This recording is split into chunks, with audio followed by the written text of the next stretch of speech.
Hey, Annalise here, your healthy lifestyle coach, with really a question. Have you ever noticed, as a bird goes by, have you ever noticed the birds are not fat? So I'm a backyard birder. What that means is I feed birds in our backyard. I'm going to turn the phone so you can see. I've got several different stations there.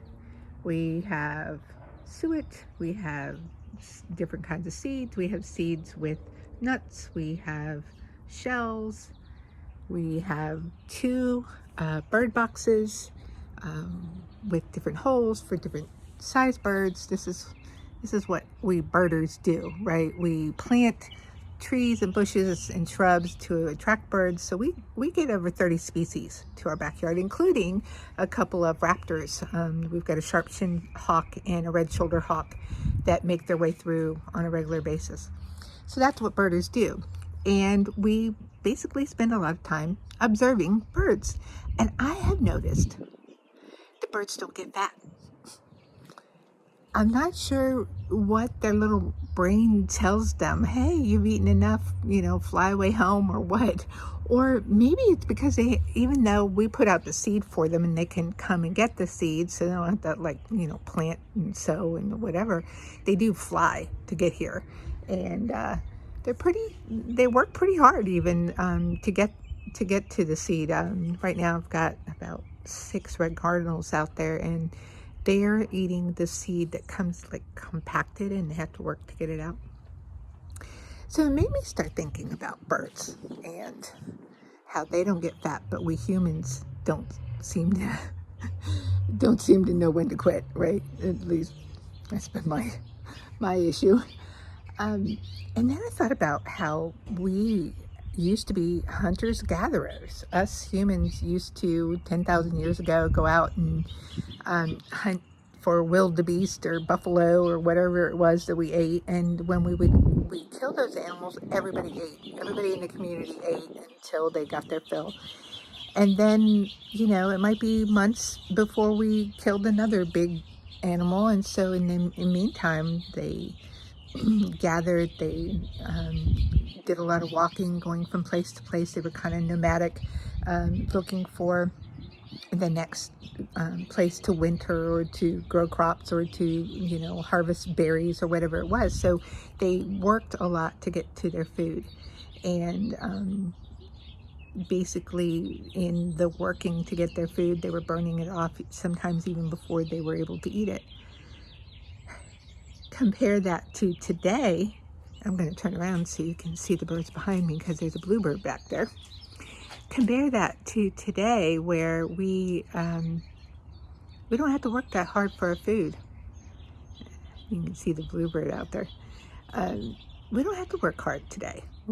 The hardest we work is getting up out of our chair and walking the 5 feet over to the refrigerator. And my goodness, with the pandemic, we don't even have to go in the grocery store anymore.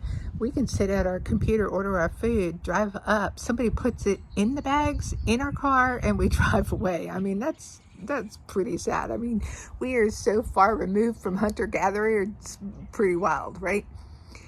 So what does that tell us?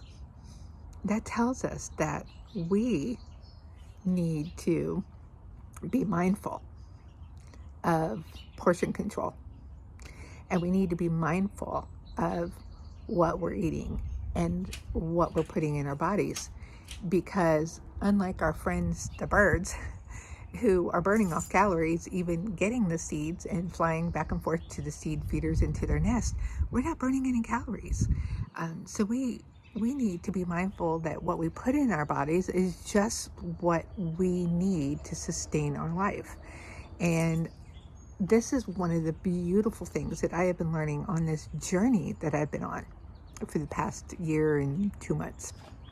And that is understanding what my body needs to be at its best, fuel it for optimal health, and learn to be able to, walk away from the table or any offerings, that aren't going to get me towards my optimal health goals.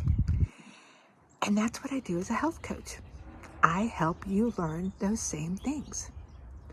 So, unlike our friends the birds here, who seem to have the ability not to get fat, the rest of us have to work a little harder at it. So, if you would like to work with a health coach who can help you learn the habits of health, not only to lose weight, but to keep it off, reach out to me. Send me a message. Send me an email. I'll put the information in the comments. I am proof that transformation can happen. But even better yet, I can walk you through what you need to do in order to make transformation happen for you. Until then, be well and prosper.